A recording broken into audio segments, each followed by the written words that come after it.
Hey guys, thought I'd make you a video introducing the concept of tactics in chess. Now some people say that chess is 99% tactics, and I think there's an awful lot of truth in that. So the first thing we need to address is what are tactics, okay? So if you think of it in terms of you've got strategy and then you've got tactics. So strategy, in whether you're talking about warfare or business or or chess, right? Strategy is your long-term plan. What do I want to achieve, right? Where do I want to get to? And tactics is how you get there, right? So generally, you can think of tactics in chess as moves, ideas, motifs, patterns, sequences of moves that you can play in order to get an advantage over your opponent, okay? And it's normally one or a few moves deep. Likewise, your opponent can use tactics to get an advantage over you. And what do we mean by advantages? Well, there's lots and lots of different types. One thing could be, for example, capturing your opponent's material, okay? Obviously, checkmating your opponent is the ultimate tactic. You could trap a piece, you could make a piece less useful, all kinds of different things. But once you look at it, and this is really interesting because at the moment, I'm actually working through my entire 10,000 plus game back catalogue on chess.com, and I'm analysing my old games. So this is starting from being rated 1,000 up to 1,400, 1,500, okay, over time. And what I'm doing is I'm looking out for what are all the tactics that players in that range can employ. Because I'm putting a course together on chess tactics for beginners and improving players, okay? And it's really fascinating. It's really fascinating to go through, partly to see how I've improved. And some of the games are absolutely shocking. The blunders are just really embarrassing. But analysing the tactics, I think has really made me into a sharper player. And everything kind of comes down to the same thing that I say time and time again on Chess Bootcamp, which is slow down. Slow down so that you have time to visualize the whole board, look at the whole board, scan everything, look at every piece, what can pieces do, what can be captured, etc. Right? And you'd be amazed the things that people miss. And people above 1,000 rated will miss very frequently. So what I thought I would do is I'm going to take you through a real game, one that I played this morning, and we're going to look for the tactics that are employed in the game. And the key thing is so that you can learn to spot the tactics, whether it's an opportunity for you or it's a threat. So you need to develop that instinct so that you can spot potential tactics from both sides of the equation. Okay, so I'm playing an opponent who's rated 1305, and they start with the Queen's Pawn opening, so d4, and I'm going to respond. Now I know what I'm doing for the first few moves of this because I'm going to play the Black Lion. Okay, now c4, very natural move. Okay, this isn't tactical yet. You know, this is opening principles, developing central pawns. So in order to have control over central squares in the board, and the reason why we want to control central squares is because if pieces can go onto those squares, then they generally can control more of the board and have more options and be more active. So chess games very often start with a fight for the center. I'm going to play knight to f6, knight to f3 is played, and knight to d7. So far, this is not tactical, we're just developing, okay? Knight comes out, and now e5. And now we have some tension on the board, because now there are pieces that could capture each other. So this is where you have to start to calculate. And calculate shouldn't be a scary word. You don't have to calculate 20 moves deep like Kasparov or a chess computer might do. But what you're thinking is, okay, right, now I have options. And it is asking a question to you because of this tension here. Okay, now white has to think, okay, if I capture and let's say pawn recaptures, then what? Okay, it means that that's off the board and that's off the board, and you need to practice this ability to visualize what the board would look like if that sequence of moves happens, and it gets harder the more moves that happen. And then let's say knight takes, backs of white's down a knight, but then could exchange the queens off, so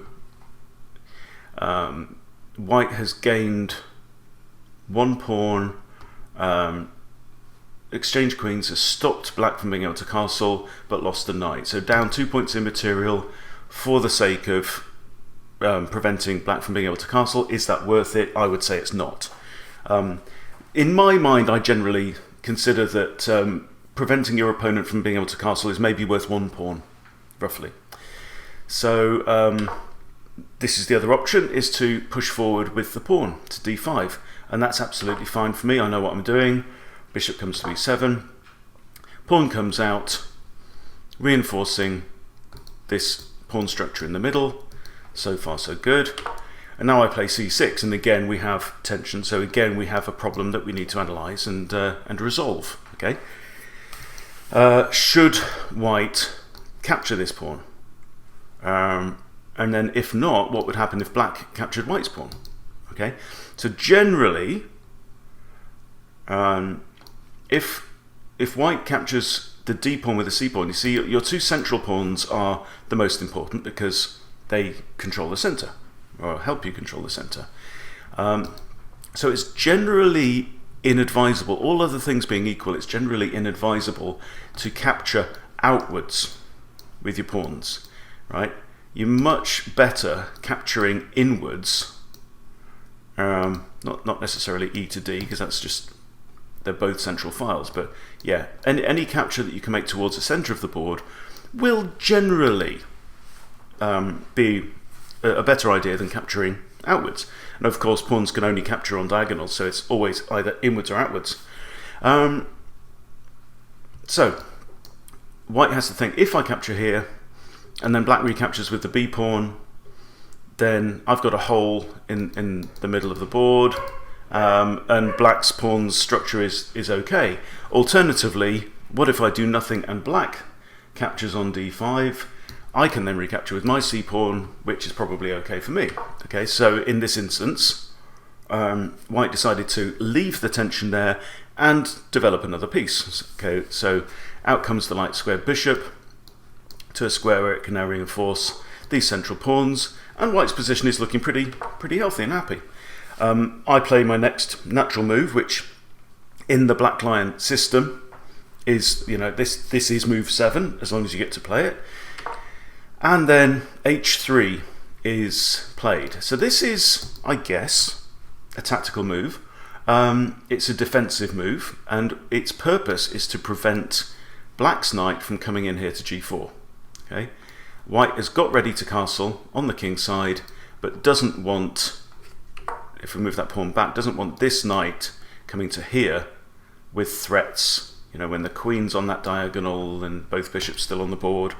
So he plays h3, and I play the mirror move h6, which is the next move in the black line. White castles, and I play g5. And now my idea is to reroute this knight, hopefully in the next 3 moves, to try and get to this square. If the bishop decides to take, then pawn takes, and we've opened up a semi-open file towards white's king.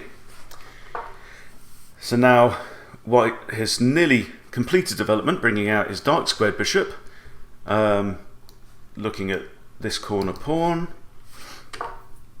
It's quite a useful diagonal, this, although it is all covered by my pawns. And my knight starts its journey over to f4. b4 is played. So, and then my knight moves, and now the rook comes across to c1. Okay, so far so good. And now my knight comes in there to f4. Now we have a situation. Now white has to consider, okay, with this move, what is my opponent's intention, and what could be possible? Okay, so this knight is now looking at these squares, of course, all of those, including the one it came from, and so you have to think, okay, what's my opponent's intention with this? Does he want to capture my light square bishop? Well, I would say in this instance, having a knight that close to the enemy king, that is a strong piece, okay? And this light square bishop is currently pretty much playing the part of a pawn, okay? It's defending these two pawns, which in turn are defending this one in the front. So, and also considering the fact that white has these central pawns all on light coloured squares, this light squared bishop is not is nowhere near as powerful a piece as this dark squared bishop, for example, because that can go straight down there. This piece here has got very little activity, right? So it's not my intention. I'll give you a secret. It's not my intention to capture that. I want that, to put that knight there. I would love it if black would capture and I recapture with a g pawn. Okay, so that's the idea behind this. There are also potential ideas, for example, of if I can somehow get a rook there, get rid of this pawn, I could maybe capture the pawn on h3 if this pawn here on g2 is pinned, right? By, say, my rook or maybe my queen. Okay, so what I'm doing is I'm laying the foundation for future tactics. Okay, so this is a positional move. I'm generally trying to improve my position and improve my range of possibilities for the rest of the game, improve my control over the board, right? So white thinks, oh no, my bishop, I'd best move it out of the way. That was never my intention. So white has maybe, you might say, wasted a move. Something else that, of course, that means is that this pawn on c4 is now undefended. Okay, so that's when you maybe need to start thinking tactically. Okay, is there a way that I can get an advantage in this position? We have two undefended pawns here.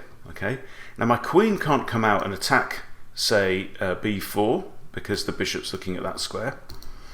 So are there any opportunities for me now to get an advantage using tactics? Well, not really.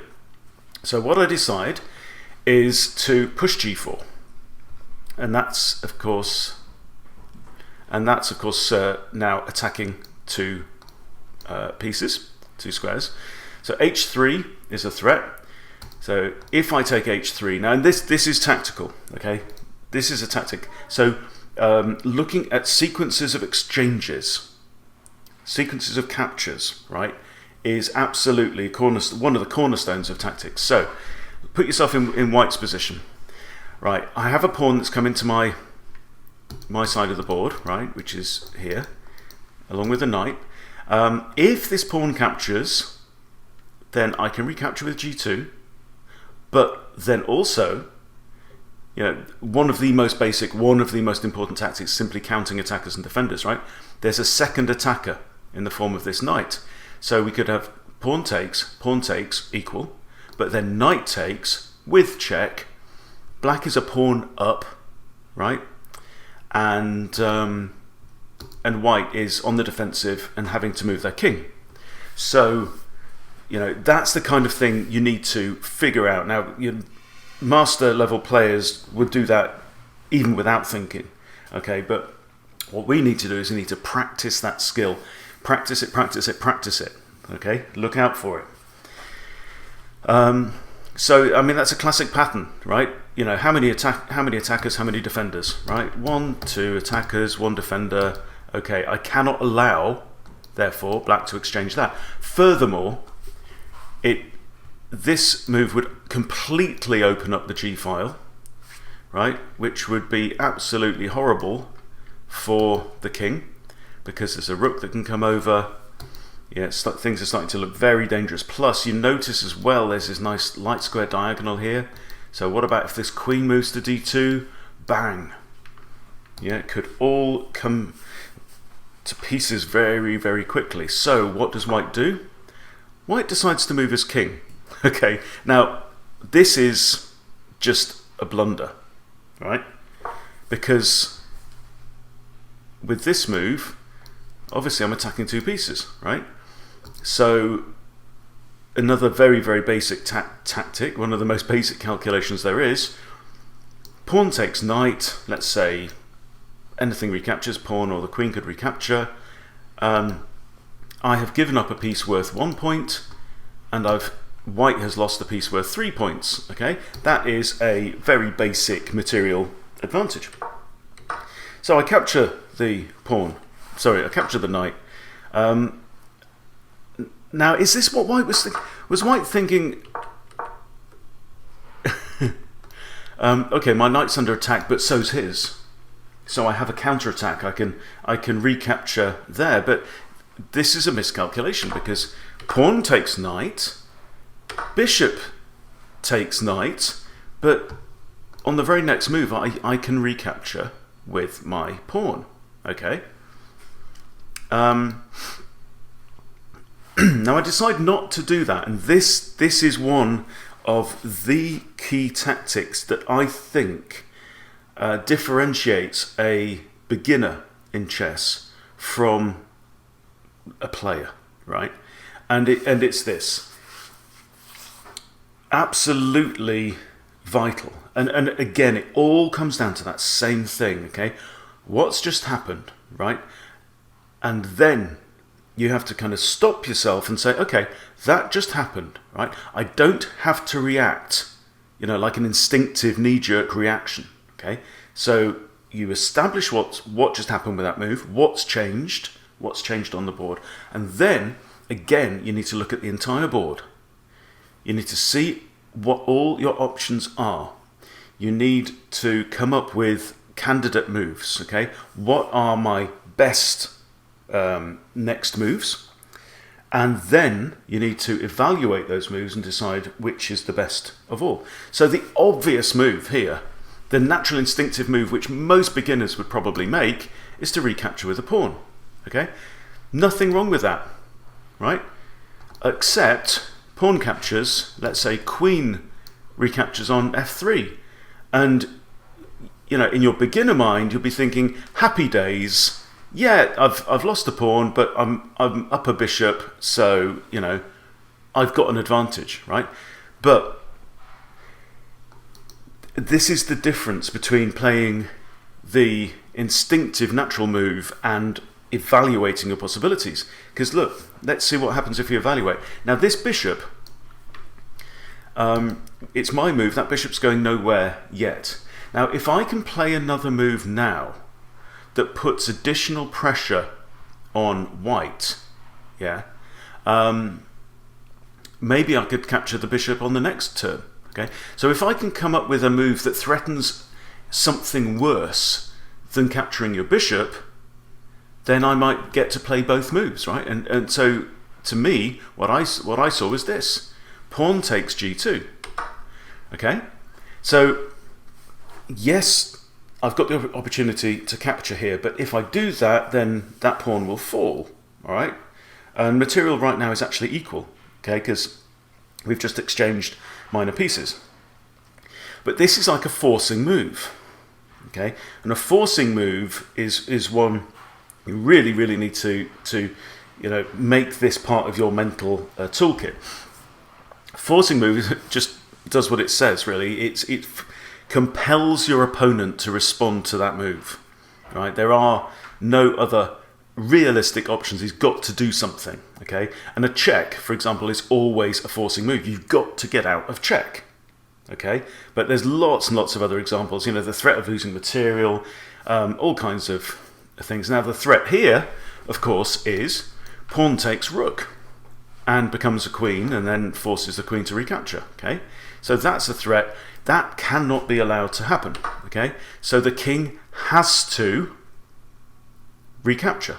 Okay, there's no other realistic option. I mean, I guess that may have been an idea as well, to move the rook across to g1, but it's not what white chose to do. Chose to take with the king, and now I have another in-between move that I can play.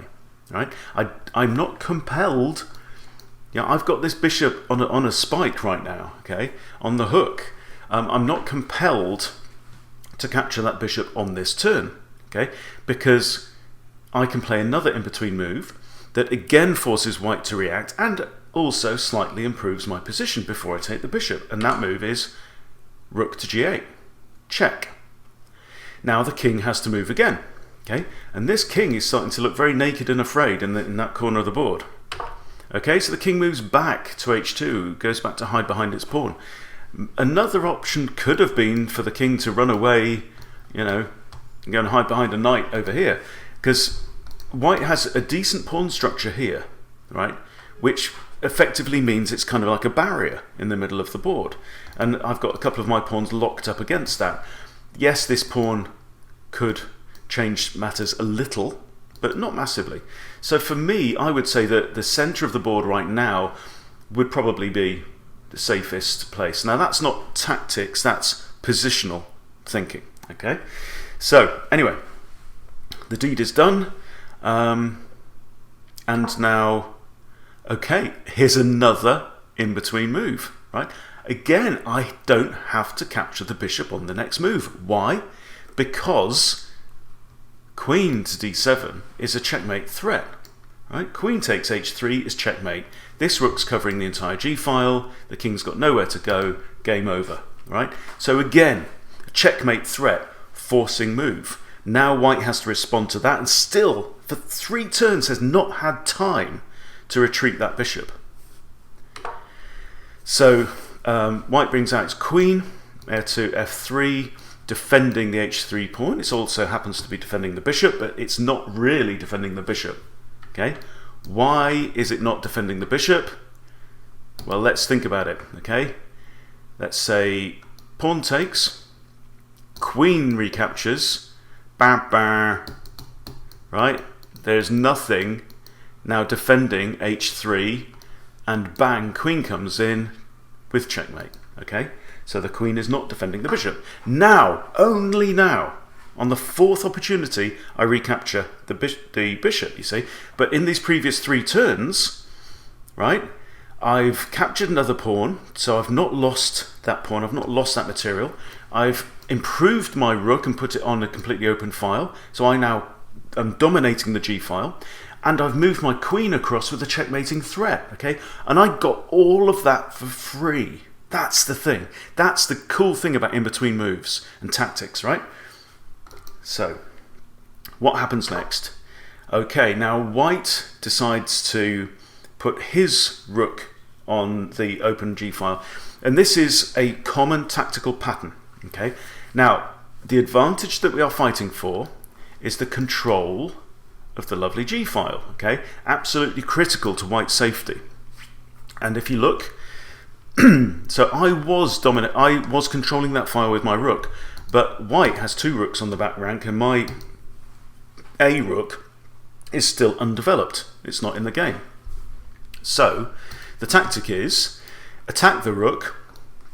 If rook captures, okay? And now, what's the situation? Okay, well, this piece isn't on the board, and neither is this. So there's a rook there on g1, and the threat is clearly that, you know, rook could come down with check and start to cause me some problems.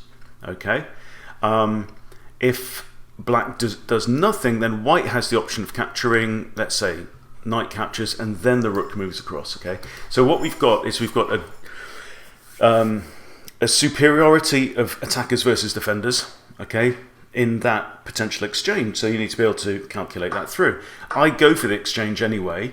My plan is still, if I can somehow get the queen away from the defense of h3, I've got checkmate possibilities. All right, so I start now to maneuver my king away.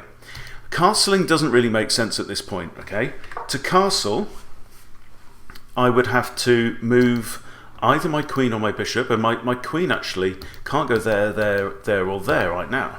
So it's got nowhere to go on that diagonal, right? So for this bishop to get out, in order to castle, this bishop has to move. In order for that bishop to move, I've got to move either my queen or the b pawn. Then I've got to move the bishop, right? And then I castle, okay? So that's like 3 moves at least, right? Now I can just move my king to safety.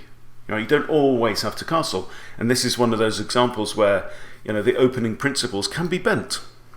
Anyway, so king goes across to d8, and now white decides to break that tension finally in the middle of the board by capturing d pawn to c. So yes, this is capturing towards the outside of the board, which is said generally is maybe not a good idea, but in the context that we're at, it's not a bad idea, because it's we've now got a semi-open d file with my king and my queen on it, right? And it's breaking this nice solid structure of 4 pawns that black has in the corner. So I think that's a good move. I recapture with the b pawn. It's not my intention to put my king over here. I just want to get it maybe to there and be a bit safer. Okay, now white comes in with another pawn, right? So I think the intentions are pretty obvious. He wants to just open up this side of the board, then come in with his rook and his queen and try and checkmate me before I can checkmate him. And again here, tactics, I have options, right? I don't have to recapture the pawn.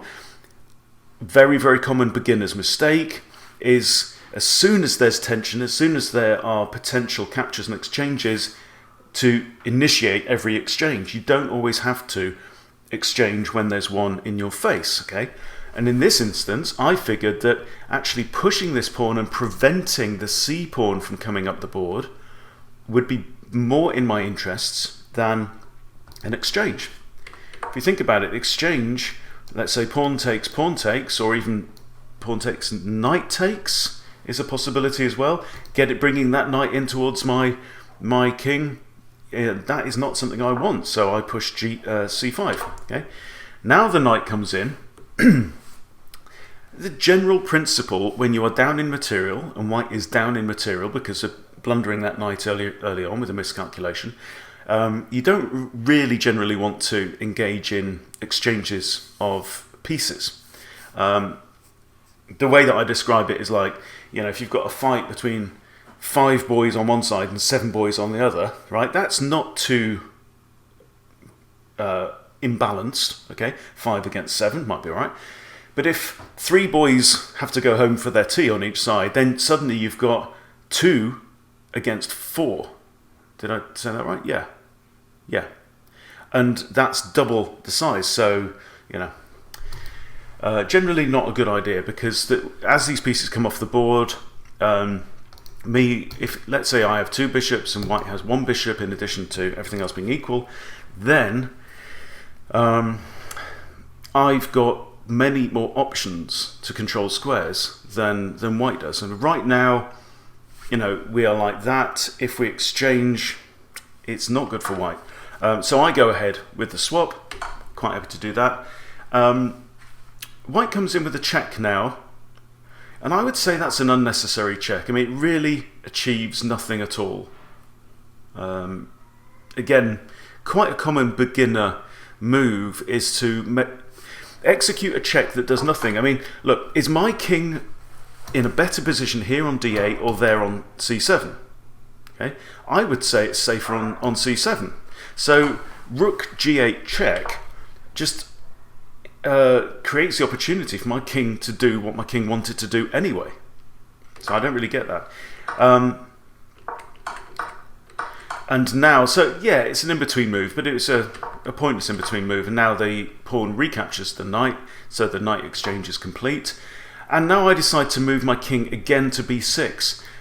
Why did I move my king there? It's to block this pawn, right? So now we have a nice blocked situation. Yes, the a pawn could come in and join the party at some point, but for now, this side of the board is now kind of shored up. It's secure, all right?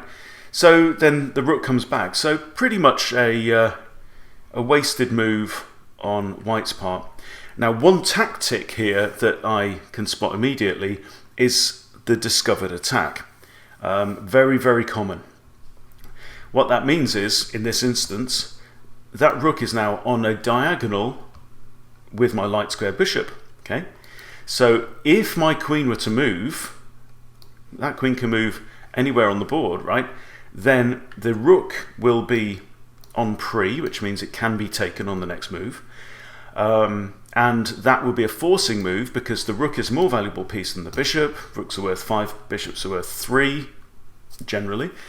And that would force white to have to do something. Now, if I could make a really good move like a check would be amazing, or threaten to exchange queens, or threaten to capture another piece, then I could get a material advantage from that. However, in this instance, there's nothing I can do with my queen where it's going to achieve anything. So, yes, I could have done a discovered attack, but again, when you get beyond the beginner kind of experience and mentality, just executing a tactic for the sake of executing a tactic is pointless, right? It was like that rook check on g8, right? It achieved nothing. It was actually counterproductive for white.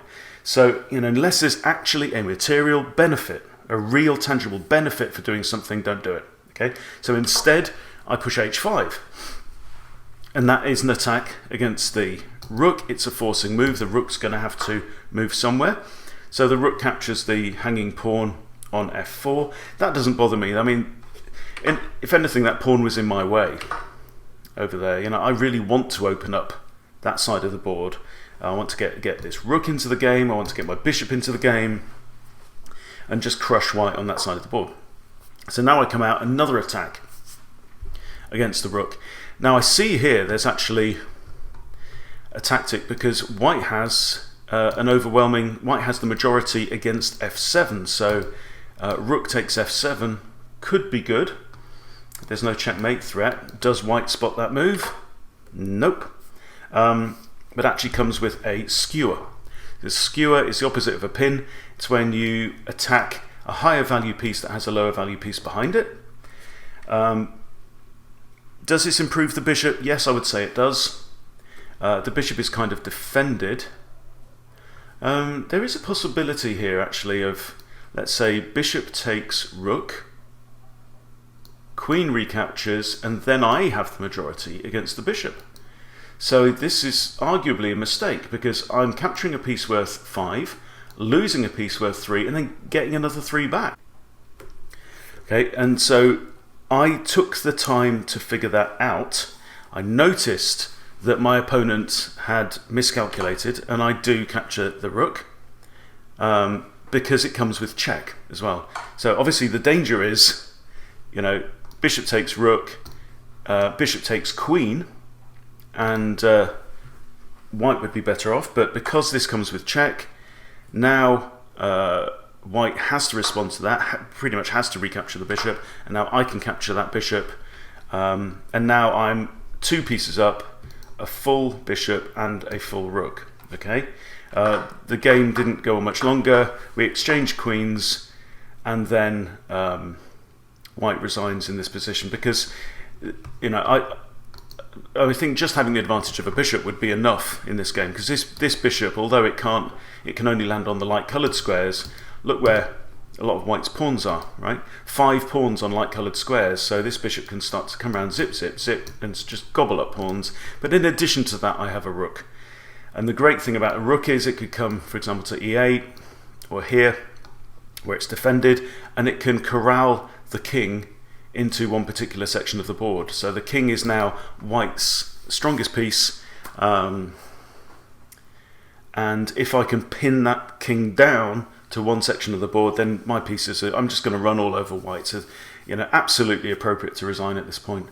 So there you go. There's a bit of an immersion into chess tactics, and I think when you look at it, if you review this video, you'll see that there was nothing particularly spectacular that I did in this game to get me those advantages. I played sensible moves, I protected my pieces, but most importantly, on every single move, I stopped, I waited, I examined the board, and where there were opportunities, tension between pieces, I stopped and I figured it out and I calculated. And I'm not calculating 3, 4, 5 moves deep.